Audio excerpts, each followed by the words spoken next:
어쨌든 북한 김정은에 대비되는 인물 하면 저희가 지금 트럼프 미국 대통령을 꼽고 있는데 지금 최근에 외교 안보 문제나 정치권 이슈에서 트럼프 대통령의 방한 문제도 새로운 이슈로 떠오르고 있습니다. 그런데 노은지 기자, 이 트럼프 대통령 방한에서 1박 2일 동안 한국에 머문 동안 어디 가느냐, 이거 갖고 좀 이야기들이 많이 나왔는데 아직도 확정된 게 없다면서요? 네, 지금 계속해서 확정된 게 없을 뿐만이 아니라 백악관과 청와대가 다른 얘기들을 하고 있는데요. 저희가 좀 준비를 해봤는데 지난주엔 사실 뭐 백악관 쪽에서 이런 얘기가 나왔죠. 청와대 문재인 대통령 참모들이 DMZ 방문을 막고 있다. 근데 오늘은 이런 얘기가 나왔습니다. 트럼프 대통령의 일정은 결국 미국이 결정하는 거다. 그런데 이제 백악관 관계자 같은 경우는 문 대통령이 평택 기지로 초청을 했고 아직 확정된 건 아니다. 그래서 DMZ가 아니라면 평택 기지로 갈 가능성 이런 것들이 새롭게 언급이 된 건데요.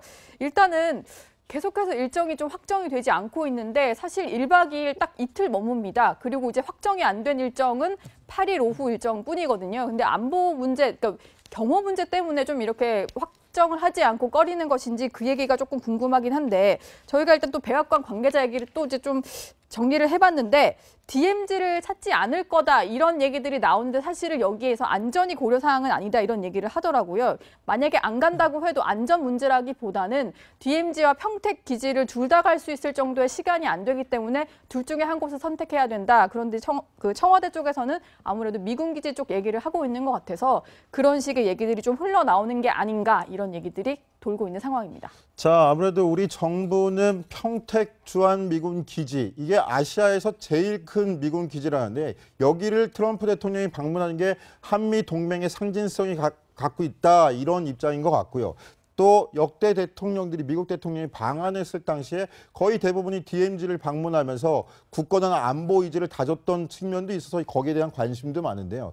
고영한 부원장께 제가 여쭤보고 싶은 게 북한 외교관 출신이고 하시니까 북한 입장에서 미국 대통령, 현직 대통령이나 미군의 초고위 군 장성들이 DMZ까지 왔다. 그러면은 북한 입장에선 어떤 생각들을 하게 됩니까? 그게 거의 이제 모든 미국 대통령들이 DMZ를 오니까 네. 이게 약간 루틴 됐다 그럴까요? 그러니까 뭐 미국 대통령 오면 응당 DMZ 나타나겠지 판문점에. 네네. 뭐 그래서 북한 사람들이 크게 신경은 쓰질 않습니다. 네. 제가 알건대는. 그런데 사실 이제 험프리 기지가 이야기가 많이 나오는데 뭐 올해 2월달에 미 국방장관이 험프리 기지 오면서 그레이트, 뭐 판타스틱 네, 이런 소리를 많이 그렇죠. 했다는 거 예. 아니겠습니까? 그러니까 여러 가지 측면에서 볼 수가 있는데 DMZ 가서 좋은 측면, 험프리 가서 좋은 측면이 뭐냐면 지금 소파 개정 문제가 있지 않습니까? 주한미군 부담금 문제. 네, 근데 트럼프 대통령이 정말 헬기를 타고 440만 평이라는 그 최대의 미군 기지를 봤을 때 느끼는 감정. 그러니까 저는 이게 맞춤형이 아닐까. 실제로 FTA 문제가 있고 소파 개정 문제가 있고 주한미군 주둔 네. 비가 증강 문제가 있지 않습니까? 이런 거는 어떻게 보면 조금 DMZ 가는 것보다는 험프리 기지 가는 것이 북한에게는 조금 다른 메시지를 줄 가능성이 있다. 저는 그렇게 보고 있습니다. 그것도 역시 대북 메시지를 담고 있다 이렇게 해석할 그렇죠. 여지가 있군요. 네. 자, 강병규 기자, 그런데 트럼프 대통령 방한 일정 우리가 지금 얘기하고 있는데 유일하게 확정된 일정이 하나 있는 것 같아요. 물론 우리 문재인 대통령 뭐 만나고 이러는 거 말고 외부 활동으로 국회 연설 일정이 잡혀 있는데 미국 정부가 이게 굉장히 의미 있는 거다 이걸 또 강조하고 나섰다면서요. 예, 그렇습니다. 뭐 백악관 고위 관계자가 우리나라 언론과 인터뷰를 했는데요. 뭐 직접 인터뷰를 하지 못해서 참 아쉽지만 이런 얘기를 했어요. 그러니까 트럼프의 이번 방안이 한국에서만 국회 연설을 한다는 점에서 유일무이하고 아주 특별한 방문이다. 이렇게 힘주어서 강조를 했는데 일단 뭐 트럼프 대통령이 이제 국회 연설에서 강조할 점은 지속적인 동맹 관계를 이제 축하하는 것도 있고, 그다음에 이제 북한에 대한 뭐 압박 좀 동참해달라, 그리고 국제사회의 관심을 좀 요구하는 취지의 그런 연설을 하게 될 거다라는 게 고위 관계자의 설명이더라고요. 근데 특히 이제 이 인터뷰를 쭉 읽어보니까 1박 2일 논란에서도 이례적으로 좀 변명이라기보다는 해명을 좀 했는데 이렇게 얘기를 했습니다. 그러니까 모든 아시아 국가를 밤을 똑같이 나누기가 상당히 일정상 힘들다. 그러니까 뭐 좀 이해해달라 이런 투로 좀 해명을 하는 듯한 모습을 보여서 저는 좀 그게 좀 이례적으로 다가왔습니다. 어찌됐건 간에 트럼프 대통령의 첫 번째 아시아 순방이라서 관심이 많이 가고 또 우리나라뿐 아니라 중국과 일본도 방문할 예정이라서 어떤 메시지를 각각 나라에서 내놓느냐 이것도 관심이 가는데요. 북한 입장에선 어떨까요? 저 트럼프 대통령 입장에서는 일단은 국회에서 연설하는 게 기분은 좋을 겁니다. 네. 다른 데서 하는, 그리고 국회에서 하는 연설이 무게가 좀 더 실릴 거다. 그런데 트럼프 대통령이 김정은에게 일종의 경고를 하지 않을까. 네. 그러니까 해구산 강조하고 김정은에게 도발하면 정말 큰일 날 수 있다는 것을 하는 경우에는 김정은한테 신경이 많이 쓰이겠죠. 국회에서 미국 기자들, 외신 기자들, 국회의원들 다 있는 데서 엄중 경고하는 게 기자회견에서 하는 거하고는 조금 무게가 다를 수 있다. 네, 그렇군요. 자, 그런데 이것 좀 화제를 약간 돌려볼까요? 노은지 기자, 트럼프 대통령 지금 방한 일정 갖고 우리가 얘기하고 있는데 트럼프 대통령이 한국 오기도 전에 미국 뉴욕에 있는 트럼프 빌딩에 북한 김정은과 똑 닮은 사람이 나타났다면서요? 이거 네. 어찌 된 일입니까? 김정은의 얼굴이나 의상 그리고 뭐 표정이라든지 헤어스타일까지 비슷하게 한 사람이 등장을 한 건데요. 확실히 미국인들이 김정은이다 이렇게 소리를 지르면서 좀 많이 알아보는 그런 모습이었습니다. 물론 가짜 김정은인데 저희가 영상을 보면서 좀 설명을 해드릴게요. 바로 저 사람인가 보군요. 네, 저 사람이죠. 옆에 이제 인민군 군복을 입은 사람까지 같이 수행을 해서 뭔가 그럴싸하게 보이는데 지하철을 타서 이제 연주를 하는 사람에게 돈을 주고 박수를 이제 곧 칠 텐데요. 보시죠. 비슷하죠. 비슷하게 박수를 치는 모습이 있고요. 지금 들어가는 게 바로 트럼프 빌딩입니다. 거기서 트럼프를 찾으니까 사람들이 로켓맨이다 이렇게 소리를 지르고 뭐 달러를 원한다. 지금 외화벌이가 잘 안 돼서 저런 얘기까지 하고요. 지금 들어간 곳은 한인타운의 그 식료품점인데 한국인들이 이렇게 있다가 한국인들은 사실 당황스러운 반응을 보이더라고요. 진짜 놀랬다. 뭐 이렇게 배를 만져보기도 하고요. 그런데 가짜인 걸 확인하고는 오히려 약간 화기애애해진 모습인데 결국 이렇게 단체 사진까지 같이 찍으면서 마무리가 됐습니다. 자, 저는 좀 인상적인 게 도리어 저런 사람이 서울 거리를 활보한다면 별로 신경을 안 쓸 것 같은데 미국인들이 도리어 더 알아보고 신경을 많이 쓴다는 거예요. 미국인들도 북한에 대한 인식 그렇게 좀 위기감을 좀 많이 느끼는 것 같은. 그러니까 지금 느낌인데요. 한반도에서 가장 유명한 사람이 바로 김정은입니다. 네. 자기 고모부 총살하고 국방장관 총살하고 괌을 사격하겠다고 그러면서 미국인들의 그 어떤 관심과 약간의 공포와 이런 것들이 굉장히 늘어난 거거든요. 근데 네. 저는 저거 보면서 저는 다른 걸 느낀 게 뉴욕 주재 북한 외교관들 도대체 뭘 했느냐. 우리 지도자를 저렇게 회화하는데 정말 그러면 북한 외교관들이 정말 많이 골치 아파지겠죠. 네, 그렇군요. 북한 외교관들 골치 아플 소식 또 있는 것 같습니다. 노은지 기자. 네. 미국에 이어서 스웨덴에서도 북한 소식이 들려왔는데 북한이 무려 1000대 자동차 가격을 떼먹고 있다. 그것도 40여 년에 걸쳐 떼먹고 있다는데 네, 이게 그렇습니다. 왜 지금 다시 화제가 되고 있는 겁니까? 돈을 하도 안 내다 보니까 사실은 이제 원래 구입했던 것보다 그 뭐 가격이 많이 오르면서 4배가 뻥튀기가 네. 된 건데 저희가 일단 어떤 얘기인지 좀 정리를 해봤는데요. 스웨덴 브랜드죠. 볼보라는 자동차 1000대를 샀는데 이게 바로 1974년에 구입을 한 겁니다. 근데 43년이 지난 지금까지도 가격을 지불하지 않고 있어서 원래 처음 샀을 때 당시에는 826억 원이었던 차 가격이 지금은 4배나 뛰어서 모두 3,700억 원 정도 부채가 있다고 하는데 이걸 지금 내지 않고 있어서 유럽에서 상당히 조금 화제가 되고 있다 이런 얘기고요. 일단은 스웨덴뿐만 아니라 스위스라든지 핀란드에서도 여러 가지 좀 구입을 한 것들의 비용을 내지 않아서 유럽에서 이제 빚쟁이들이 몰려오는 거 아니냐 이런 우스개까지 나오고 있는 상황입니다. 듣다 보니까 부원장님 지금 6,400억 원가량의 그 빚을 유럽 국가에 지고 있는데 이거 특히 다 받아내겠다는 입장이라는데 받을 수 있을까요?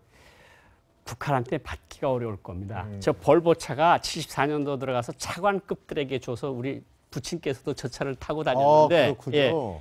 차관급은 볼보, 네. 장관급은 벤츠 이렇게 벤츠, 줬거든요. 근데 그 돈을 아직 안 물어주고 있는데 지금 유엔 제재가 강화되면서 아마 스웨덴 같은 나라도 약간 화가 나니까 이제 옛날 돈 물어내라. 근데 이제 이자가 붙어가지고 저렇게 많이 늘어나는데 북한은 저 돈을 절대로 물지 않을 겁니다. 네, 알겠습니다. 트럼프의 방한 소식에 이어서 북한을 겨냥한 해외 각국들의 압박이 강화되고 있는 이 시점에 김정은이 어떤 선택을 할지 저희가 정확하게 예측할 수는 없겠지만 계속 분석해서 전해드리도록 하겠습니다. 한국인들은 사실 당황스러운 반응을 보이더라고요. 진짜 놀랬다, 뭐 이렇게 배를 만져보기도 하고요. 그런데 가짜인 걸 확인하고는 오히려 약간 화기애애해진 모습인데 결국 이렇게 단체 사진까지 같이 찍으면서 마무리가 됐습니다. 자, 저는 좀 인상적인 게 도리어 저런 사람이 서울 거리를 활보한다면 별로 신경을 안 쓸 것 같은데 미국인들이 도리어 더 알아보고 신경을 많이 쓴다는 거예요. 미국인들도 북한에 대한 인식 그렇게 좀 위기감을 좀 많이 느끼는 것 같은.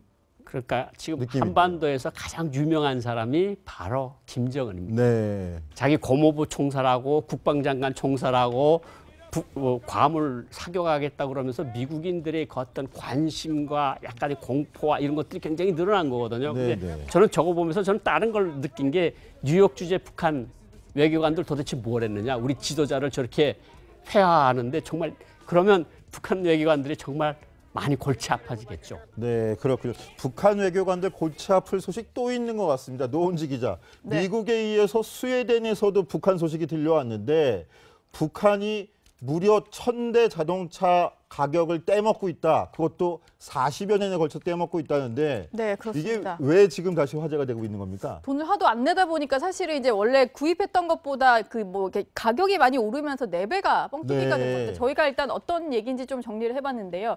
스웨덴 브랜드죠. 볼보라는 자동차 1000대를 샀는데 이게 바로 1974년에 구입을 한 겁니다. 근데 43년이 지난 지금까지도 가격을 지불하지 않고 있어서 원래 처음 샀을 어쨌든 간에 북한 김정은에 대비되는 인물 하면 저희가 지금 트럼프 미국 대통령을 꼽고 있는데 지금 최근에 외교안보 문제나 정치권 이슈에서 트럼프 대통령의 방한 문제도 새로운 이슈로 떠오르고 있습니다. 그런데 노은지 기자, 이 트럼프 대통령 방한에서 1박 2일 동안 한국에 머문 동안 어디 가느냐 이거 갖고 좀 이야기들이 많이 나왔는데 아직도 확정된 게 없다면서요. 네, 지금 계속해서 확정된 게 없을 뿐만이 아니라 백악관과 청와대가 다른 얘기들을 하고 있는데요. 저희가 좀 준비를 해봤는데 지난주엔 사실 뭐 백악관 쪽에서 이런 얘기가 나왔죠. 청와대 문재인 대통령 참모들이 DMZ 방문을 막고 있다. 근데 오늘은 이런 얘기가 나왔습니다. 트럼프 대통령의 일정은 결국 미국이 결정하는 거다. 그런데 이제 또 백악관 관계자 같은 경우는 문 대통령이 평택 기지로 초청을 했고 아직 확정된 건 아니다. 그래서 DMZ가 아니라면 평택 기지로 갈 가능성 이런 것들이 새롭게 언급이 된 건데요.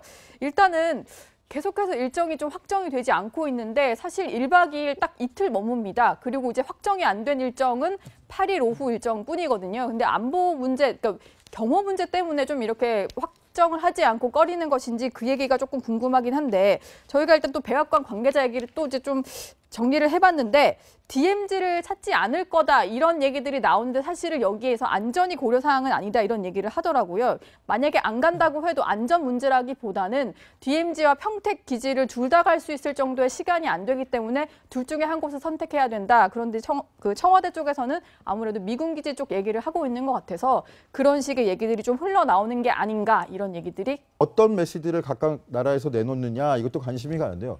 북한 입장에서는 어떨까요?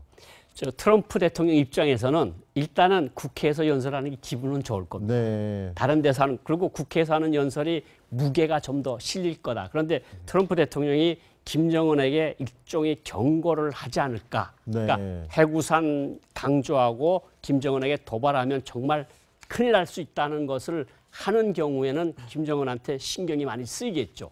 국회에서 미국 기자들, 외신 기자들, 국회의원들 다 있는 데서 엄중 경고하는 게 기자회견에서 하는 거하고는 조금 무게가 다를 수 있다. 네, 그렇군요. 자, 그런데 이것 좀 화제를 약간 돌려볼까요? 노은지 기자, 트럼프 대통령 지금 방한 일정 갖고 우리가 얘기하고 있는데 트럼프 대통령이 한국 오기도 전에 미국 뉴욕에 있는 트럼프 빌딩에 북한 김정은과 똑 닮은 사람이 나타났다면서요? 이거 네. 어찌 된 일입니까? 김정은의 얼굴이나 의상 그리고 뭐 표정이라든지 헤어스타일까지 비슷하게 한 사람이 등장을 한 건데요. 확실히 미국인들이 김정은이다 이렇게 소리를 지르면서 좀 많이 알아보는 그런 모습이었습니다. 물론 가짜 김정은인데 저희가 영상을 보면서 좀 설명을 해드릴게요. 아, 바로 저 사람인가 보군요. 네, 저 사람이죠. 옆에 이제 인민군 군복을 입은 사람까지 같이 수행을 해서 뭔가 그럴싸하게 보이는데 지하철을 타서 이제 연주를 하는 사람에게 돈을 주고 박수를 이제 곧 칠 텐데요. 보시죠. 비슷하죠? 비슷하게 박수를 치는 모습이 있고요. 지금 들어가는 게 바로 트럼프 빌딩입니다. 거기서 트럼프를 찾으니까 사람들이 로켓맨이다 이렇게 소리를 지르고 뭐 달러를 원한다. 지금 외화벌이가 잘 안 돼서 저런 얘기까지 하고요. 지금 들어간 곳은 한인타운의 그 식료품점인데 한국인들이 이렇게 있다가 어떻게 보면 조금 DMZ 가는 것보다는 험프리 기지 가는 것이 북한에게는 조금 다른 메시지를 줄 가능성이 있다. 저는 그렇게 보고 있습니다. 그것도 역시 대북 메시지를 담고 있다 이렇게 해석할 그렇죠. 여지가 있군요. 네. 자, 강병규 기자. 그런데 트럼프 대통령 방한 일정 우리가 지금 얘기하고 있는데 유일하게 확정된 일정이 하나 있는 것 같아요. 물론 우리 문재인 대통령 뭐 만나고 이러는 거 말고 외부 활동으로 국회 연설 일정이 잡혀 있는데 미국 정부가 이게 굉장히 의미 있는 거다 이걸 또 강조하고 나섰다면서요. 예, 그렇습니다. 백악관 고위 관계자가 우리나라 언론과 인터뷰를 했는데요. 직접 인터뷰를 하지 못해서 참 아쉽지만 이런 얘기를 했어요. 그러니까 트럼프의 이번 방안이 한국에서만 국회 연설을 한다는 점에서 유일무이하고 아주 특별한 방문이다. 이렇게 힘주어서 강조를 했는데 일단 트럼프 대통령이 이제 국회 연설에서 강조할 점은 지속적인 동맹 관계를 이제 축하하는 것도 있고, 그다음에 이제 북한에 대한 압박 좀 동참해달라, 그리고 국제사회의 관심을 좀 요구하는 취지의 그런 연설을 하게 될 거다라는 게 고위 관계자의 설명이더라고요. 근데 특히 이제 이 인터뷰를 쭉 읽어보니까 1박 2일 논란에서도 이례적으로 좀 변명이라기보다는 해명을 좀 했는데 이렇게 얘기를 했습니다. 그러니까 모든 아시아 국가를 밤을 똑같이 나누기가 상당히 일정상 힘들다. 그러니까 좀 이해해달라 이런 투로 좀 해명을 하는 듯한 모습을 보여서 저는 좀 그게 좀 이례적으로 다가왔습니다. 어찌됐건 간에 트럼프 대통령의 첫 번째 아시아 순방이라서 관심이 많이 가고 또 우리나라뿐 아니라 중국과 일본도 방문할 예정이라서 돌고 있는 상황입니다. 자, 아무래도 우리 정부는 평택 주한미군 기지, 이게 아시아에서 제일 큰 미군 기지라는데 여기를 트럼프 대통령이 방문하는 게 한미 동맹의 상징성이 갖고 있다 이런 입장인 것 같고요. 또 역대 대통령들이 미국 대통령이 방한했을 당시에 거의 대부분이 DMZ를 방문하면서 굳건한 안보 의지를 다졌던 측면도 있어서 거기에 대한 관심도 많은데요. 고영한 부원장께 제가 여쭤보고 싶은 게 북한 외교관 출신이고 하시니까 북한 입장에서 미국 대통령, 현직 대통령이나 미군의 초고위 군 장성들이 DMZ까지 왔다. 그러면은 북한 입장에선 어떤 생각들을 하게 됩니까? 그게 거의 이제 모든 미국 대통령들이 DMZ를 오니까 네. 이게 약간 루틴 됐다 그럴까요? 그러니까 미국 대통령 오면 응당 DMZ 나타나겠지 판문점에. 네네. 그래서 북한 사람들이 크게 신경은 쓰질 않습니다. 네. 제가 알건대는. 그런데 사실 이제 험프리 기지가 이야기가 많이 나오는데 올해 2월달에 미 국방장관이 험프리 기지 오면서 그레이트 판타스틱 이런 네, 소리를 많이 그렇죠. 했다는 거 예. 아니겠습니까? 그러니까 여러 가지 측면에서 볼 수가 있는데 DMZ 가서 좋은 측면, 험프리 가서 좋은 측면이 뭐냐면 지금 소파 개정 문제가 있지 않습니까? 주한미군 부담금 문제. 네. 근데 트럼프 대통령이 정말 헬기를 타고 440만 평이라는 그 최대의 미군 기지를 봤을 때 느끼는 감정. 그러니까 저는 이게 맞춤형이 아닐까. 실제로 FTA 문제가 있고 소파 개정 문제가 있고 주한미군 주둔 네. 비가 증강 문제가 있지 않습니까? 이런 거는